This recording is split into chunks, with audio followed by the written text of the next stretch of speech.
Let's build an ellipse from the ground up. An ellipse begins with two special points called the foci. Pick any point P on the curve. Draw its distance to the far focus and to the near focus. Call those two lengths PF1 and PF2. For an ellipse, their sum is always the same constant. As P travels, one length grows while the other shrinks, but the sum never changes, tracing the whole ellipse. The longest way across is the major axis. Half of it is the semi-major axis. We call it A. The shortest way across is the minor axis. Half of it is the semi-minor axis. We call it B. The four endpoints are the vertices, and the ellipse is centered at the origin. Now bring the foci back onto the major axis. Each focus sits a fixed distance from the center. Let's call it C. Send a point out to a vertex. The far focus is now A plus C away, the near focus A minus C. They add to 2A, so the constant is 2A, the full length of the major axis.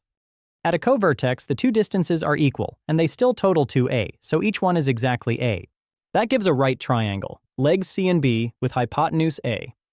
By the Pythagorean theorem, C squared equals A squared minus B squared. Here that is 16 equals 25 minus 9, so the foci sit 4 units from the center. Eccentricity measures how stretched the ellipse is, the focal distance divided by the semi-major axis.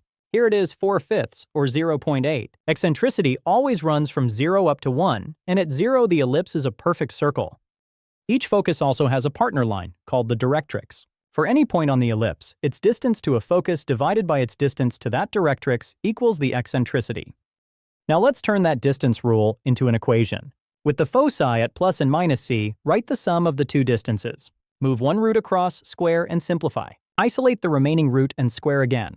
Expand. The cross terms cancel, and we collect the x and y terms.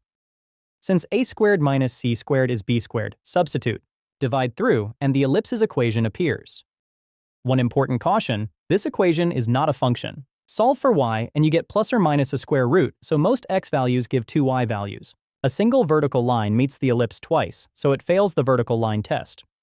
To finish, watch what happens as the two foci slide together. The eccentricity drops to 0. The foci meet at the center, and the ellipse becomes a circle. With a and b now equal, the equation collapses to x squared plus y squared equals a squared. A circle of radius a, hiding inside the ellipse all along.